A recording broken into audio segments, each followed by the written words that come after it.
Nobody's baby now asks me, what's the first thing you want to do once the quarantine is over?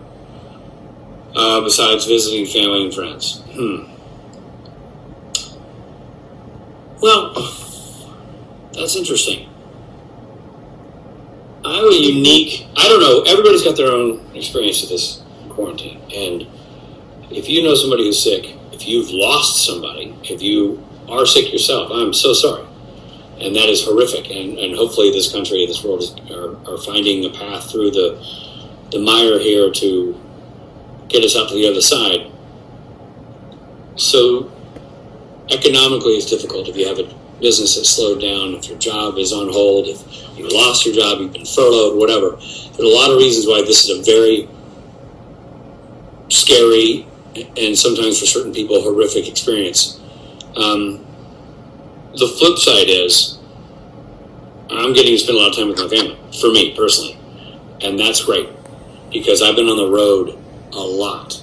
So I'm looking at the silver lining here. It doesn't mean I don't get cabin fever, and it doesn't mean that I don't want this to be over as soon as humanly possible. But while I'm stuck in it, I'm making lemonade out of lemons. The lemonade being I haven't gotten this much quality time with my kids in years because I've been on the road. Every job I do, except for Lucifer, is out of town. Every convention, Supernatural, everything. Independent movies I've made, all been out of town. So this has been great to be at home with my boys. I'm their teacher. No joke. I'm the teacher. My wife is still working.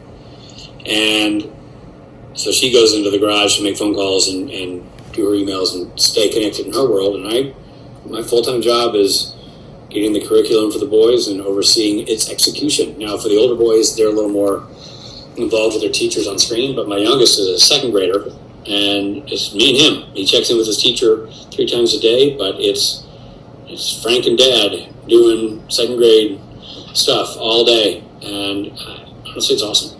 I'm going to miss it when it's gone. I will be glad, and the boys will be glad to go back to their schools and see their buddies, but I'd be lying to tell you there won't be a little bit of a pinch in my heart watch them go away, because it has been a phenomenal moment in my journey as a parent to get this window with the boys and to take a negative and make it a positive. And their attitude has been phenomenal. Their effort has been phenomenal with school and understanding the socialization restrictions. And it's just been a great bonding experience for us. So what am I looking forward to? I don't know, because I'm so in the middle of this right now, and enjoying time with my wife and not going to airports, and just a lot that we are able to take and make work for us right now. I think what I look forward to most is socializing with other adults, quite frankly, other peers, other couples that we haven't seen in a while that we can, FaceTime. We FaceTime with family members and FaceTime with neighbors, but obviously that's not the same. So, I think it'll be fun to go to a restaurant and sit and have a meal with another couple and enjoy live banter with other adults. I think that's what I look forward to. All right, let's see. See what I got here from here you go, Brittany. I've got a question about Driven. Regina M. Info on Driven, please. That is the independent movie I made as an actor. It's such a great movie. And Glenn Payne, Casey Dillard are the filmmakers behind it, out of Tupelo, Mississippi. And I believe I found out from them online that they got it released coming up here in June. It's going to be out and about. I assume that means digitally available on platforms near you. So watch for Driven. Super fun movie.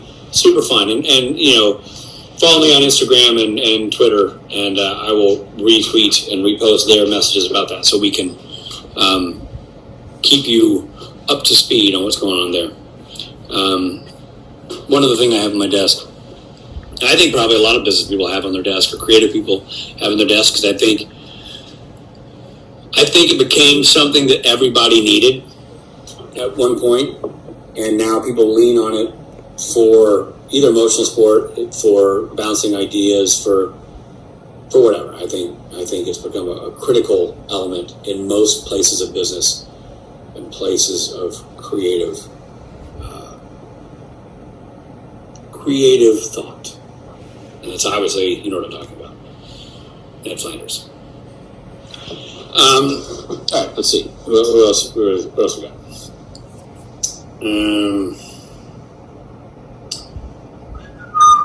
How was it having Matt Cohen shadow me? Oh, that was great. Matt Cohen shadowed me. Because Matt Cohen directed an episode of Supernatural, episode 15 this season.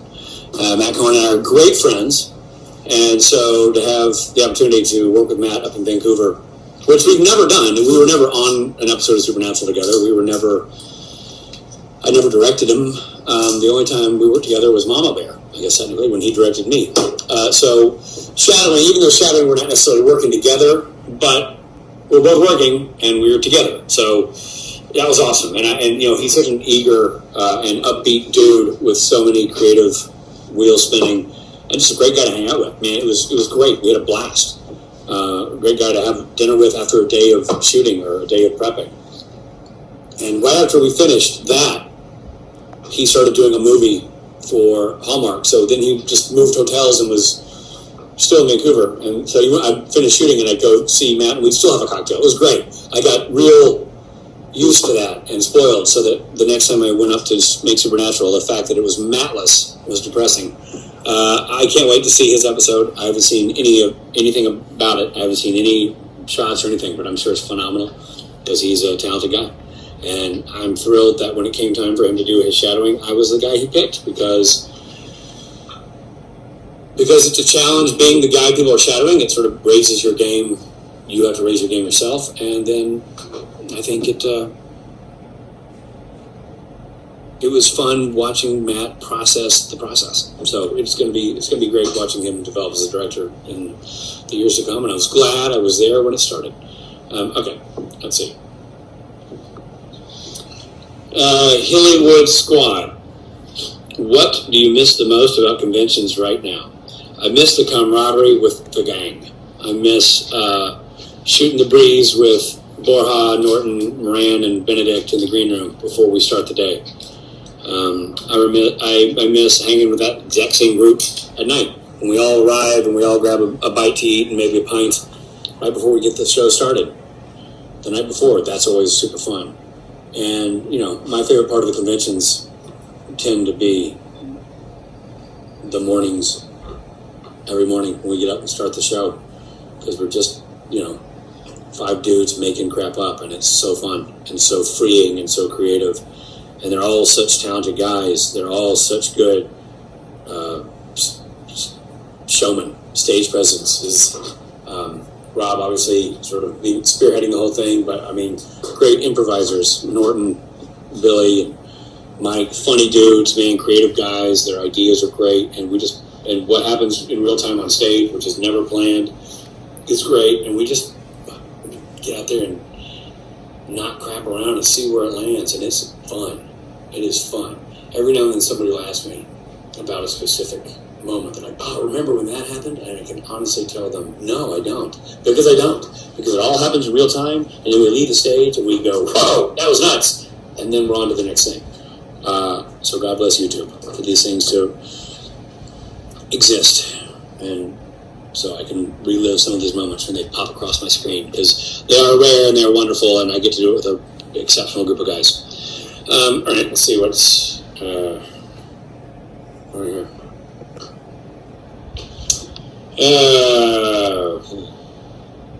Do I have a favorite memory, a favorite moment, part of Kings of Con? Not so much, because I enjoyed the whole thing. I enjoyed the whole process, and I still am in touch with that cast. I'm still in touch with, you know, Tina Dinsmore, now Tina Bell, and Ellie, and the crew that helped us make that show. Mark Evans, the DP, and I are still good friends. Obviously, the actors and I are still friends because you guys see us all together. But it was a great experience. I think my only sadness is we didn't get to do more. But what an awesome journey that was. What an awesome experience. Well, let's see. These things just go real fast. Please stop spamming with the same question. Okay, we'll stop spamming with the same question. I don't really understand what that means. Let's see. I'm glad I'm not epileptic. There's a lot. Hold on a second. I'm going to go back to Brittany, because I think Brittany's got a better handle on this whole thing. Do I find myself, Jana Knowles wants to know, do I find myself grazing in the kitchen more often than usual? No, because I've had to put grazing restrictions on the children, because those mofos will eat 24/7 if I let them. The biggest mistake I ever made, and I've made mistakes. The biggest mistake I ever made was introducing my sons to sushi. That was a financially crushing decision I made years ago when they were little. I wanted to be sure they enjoyed some of the foods I enjoyed. Well, my kids eat anything. They eat anything. They stand still, they'll take a bite out of it. And so they love sushi now. And anytime we would go to sushi, which obviously we can't do now, but when we would, it's a monstrous bill that comes at the end because they eat like horses. I now take them I now feed them before we go to sushi so they are full, and they still eat a normal portion of sushi because it's gonna break the bank otherwise. Consequently, the grazing, because we can't just hop down to the grocery store now, right? I mean, I can't just go, we're out of this box of whatever, I'll just go get one.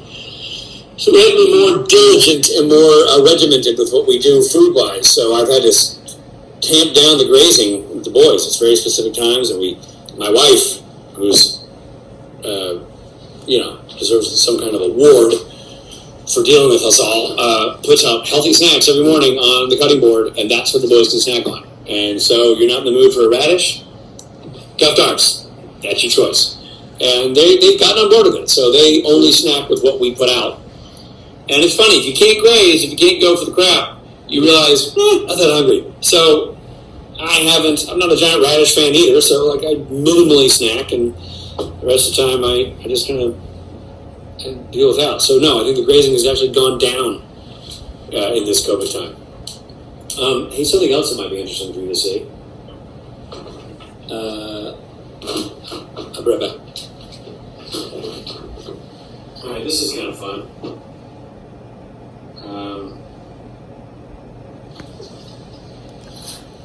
This is from Comic-Con, the first Comic-Con Robin and Nick and I ever hosted for Supernatural. We decided to come out with some props. There's some other props around here somewhere, but anyway, we decided to come out with some props. And this little critter made an appearance.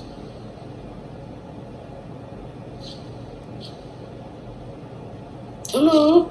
I can't remember the character's name, but Mark Shepard. It's a very funny bit with Mark Shepard and this little rascal. And if you haven't seen it, Google Comic-Con, whenever the hell that was, the first year. And I keep this guy, Rob and I keep this little rascal in this mug, which shows Rob as a zombie. It's Rob Zombie with the gopher or the hamster in it. Here we go. I enjoy that. Also, if you're a Kings of Con fan, here's Rob's styrofoam head. Oh, hey everybody! How's Rich doing? Is he doing all right? Hey, I just leaned in to. Hey, Steve Rob, just leaned in and say hey. Hi guys. That was Rob's styrofoam head. You're welcome. All right, let's see. Go to my list of questions here. What's weird is not being able to hear anything. And that's like strange. Somebody asked me if I took a souvenir from my first directing gig, which I assume they mean my first directing gig on Supernatural, because my first directing gig for money was directing commercials. But hey, here's a piece of commercial paraphernalia. That's kind of a souvenir. This is not a commercial I directed. This is one I was in, but it's me and Snoop Dogg. Back when I was doing the Pepsi commercials, and Snoop was pretending to make 7-layer dip for a Super Bowl party. We did the whole thing in front of a green screen, and they put a kitchen set in behind us. But that's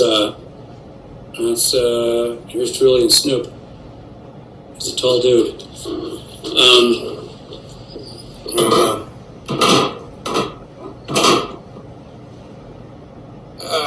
All right, let's see. Go back to the questions.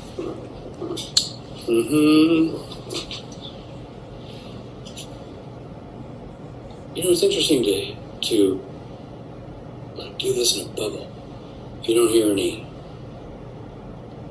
boos or laughter or boos or laughter. Applause. It's very interesting. Very strange.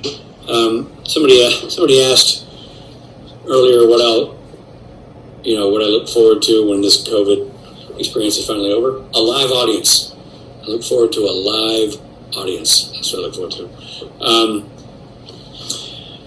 Dragon Fairy asked me, how closely do you work with the writer of an episode when you're directing? Close. Supernatural, I've become friends with everybody, so we're in constant contact. But even though I weren't friends with them, the way the process works is, they send me the script, and I start going through the script, and then any concerns I have, I take directly to the writer and or showrunners to discuss options or get clarification or that kind of thing. But inevitably, I've developed a really good rapport with Bob Behrens and Steve Yockey and Brad Buckner and Eugenie, Ross Lemming, and the other writers on the show, Meredith Glenn, so that when I do have one of their episodes, we can easily discuss what I think needs to be discussed or what they think needs to be discussed and make changes accordingly. It's been a real delight working with everybody. And then over at Lucifer, all three of my episodes, just by luck, were written by the same writer, Jen Amata. And then this last one was co-written by Jen and Julia. And so, but I've worked with Jen 3 times. And on Lucifer, the writer is with you the whole time. So, Supernatural, not so much. They're back in Los Angeles, you're up in Vancouver. And so your communication is all email or phone call or text. But there's a lot of that going back and forth all through the production. At least all through prep. But Jen and I were attached to the hip the whole time. I'm going to find a picture of me and Jen attached to the hip. Because she's honestly the bee's knees, and we had a great experience. So hold on a second. I'm going to grab a photo.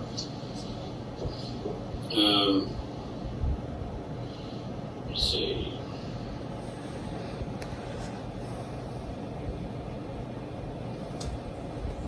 How did I do that?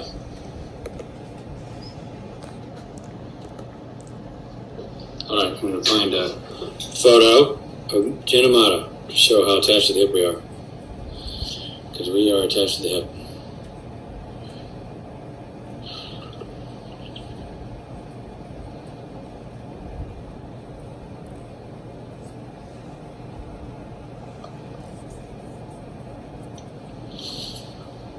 Oh yeah, 2 people, 1 hip. Jen Amata, Rich Spade. That was the last night of shooting, last episode I did. And it was fantastic. I'm going to find a picture of Julia now.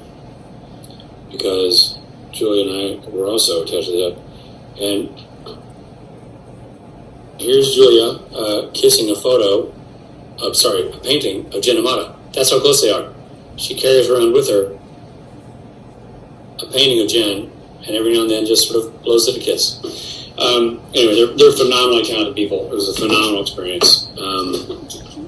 And we work together constantly because we're together constantly. We're together from day one of prep all the way through the last shot and the last night, so that anything of concern they bring to me, anything of concern I bring to them, and we make adjustments in real time, which is different than the Supernatural experience. But nonetheless, they're both equally rewarding and equally reliant on a great rapport between director and writer.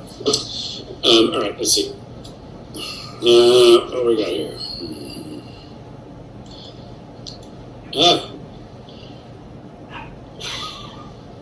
So let's see. Sophia Tomzak asked me, did you know that the trickster was Gabriel when he started playing the character? I still don't know that that's the case. No, I did not know that. I had no idea. I had no idea that was. I didn't know. No idea I'd be doing more than one episode. I thought I would be doing one episode and that'd be it. You know, I was hired to play a janitor who ended up having magical powers, and it turns out I was the trickster, and that was awesome. Let's see what the hell this is. What is this? Oh. Scene from Supernatural. Yeah, it was. It's everything in Supernatural has been a surprise. I didn't know my character would come back. I didn't know my character would be becoming another character. I didn't know eventually they'd bring out Loki. I never knew anything. They don't tell me a damn thing. They just hand me a script and say go, which has been awesome because then I'm as surprised as you are, only sooner. All right, let's see. What else we got here?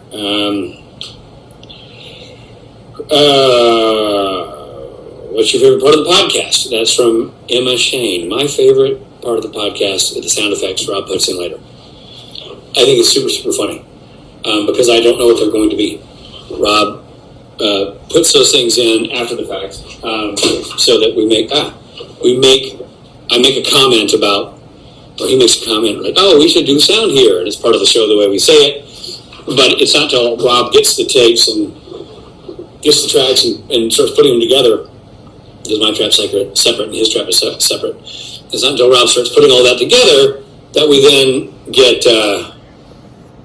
that he gets to like work his magic and the little news of the world. And I mean, he had one last week that made me laugh out loud when I was listening to it. It's like a creepy organ. I don't know. He does funny stuff. He's obviously enjoying himself, and I enjoy hearing what he does after the fact. It's really great. He's at the top of his creative game right now, using music and singing and comedy, talking, and he's it's great. It's good that one of us knows how to do that crap.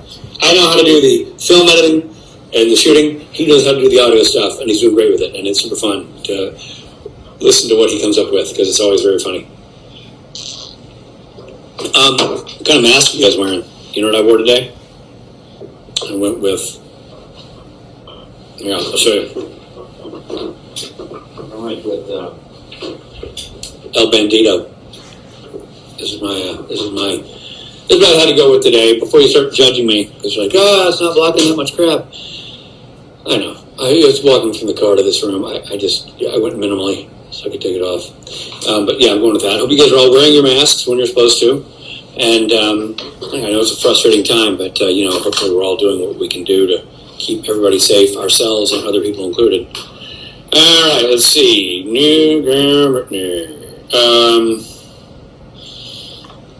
Let's see. 10 minutes left. That's not a question. Let's see. Somebody just said Spider-Man. That makes no sense. What's it like working with Jensen? It's like working with Jared and Jensen. It's like working with pure light on either side of you. Absolute glory. Physical perfection. And a smell that launched 1,000 ships. Fresh as daisies. They don't need shower. Showers be damned. It's Jared and Jensen. They're not human. They're more than human. They're Hugh. Man. More man than Hugh. It's great. They're good dudes. That was a lie. The truth is they're good dudes. Really good dudes. Hard workers. Good men. Funny guys. Great guys to call friends. And certainly phenomenal guys to watch work. And to work with and work alongside. So, feel very fortunate to have landed on a show with two lead actors who are not jackholes. Because a lot of actors, especially in their position, are jackholes. They are not. And that is refreshing. And they are friends of mine and friends of all of ours. Any relationship you see play out on stage is genuine. We all get along. We're all buddies. We all have great relationships and have enjoyed a decade of traveling together on conventions and bonding with each other on stage and bonding with each other off stage. We're good dudes. Jared and Jensen are good men. And so is Misha. And you know what? So is Alcal. It was a lovely addition to the show. And that's a tough spot, man, to be brought into a show that's been on its feet for, at that point, 13 solid years. And you're brought in as this new guy to be heavily involved in the story. You don't know anybody. You were a zygote when the show started. Alcal's great, man. He's a great guy, great actor.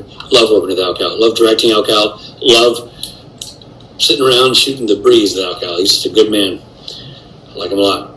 And I don't know if you know this, but his code name is Scorpion. Let's see. Announce a last question if you can. Of course I can. It's my thing. All right, let's see. Last question. I'll try to do a couple here.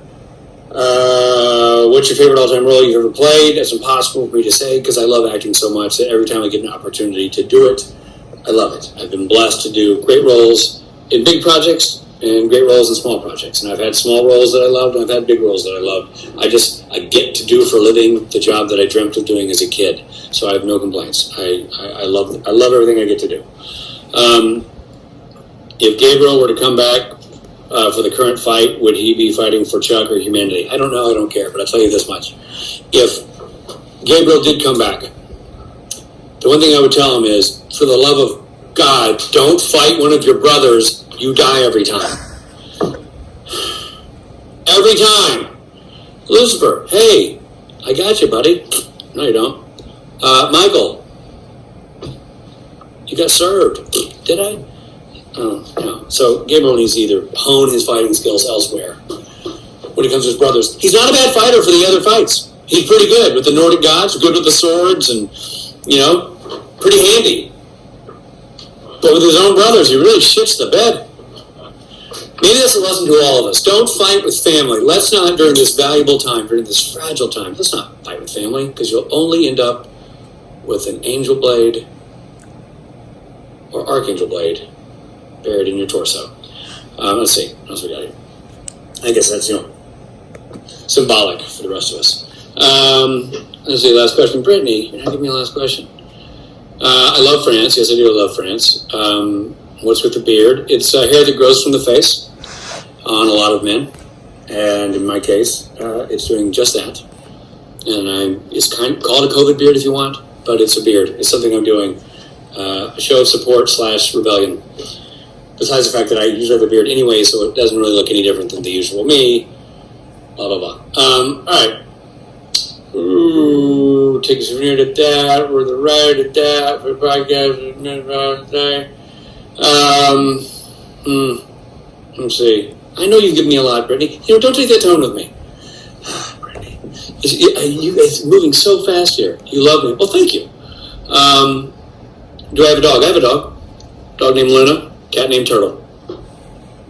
I posted a picture of the cat staring creepily at me through the window.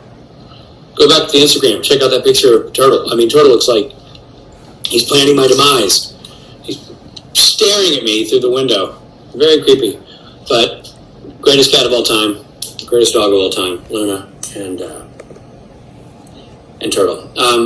It's down to a minute. It's going to be the end of my time. Let me tell you something, guys. I appreciate so much you taking this time to do this unusual thing with me. It's great connecting with you guys again. Is this the new permanent normal? I don't think so. But it's the new current normal, so I'm glad we were able to do something fun and still connect and still find a way to banter back and forth. Appreciate everything you're doing out there for each other, for this nation and the nations that you might live in. Let's beat this virus, and we can do that together as a unit. And there is no better unit than the supernatural family. So I know we can be leaders in this whole process. Get out and get involved in ways that you can safely. Support your neighbors in the way you can safely. Support your communities in the way you can safely. And if you need support, reach out and be sure that you are supported safely in this difficult time. Check out the podcast and check out Dick Jr. The Volunteers and listen to a little Dick Jr. music. And listen to a little Rob and Rich podcast, and my guest is Richard Spade. Guys, this has been awesome. Thank you.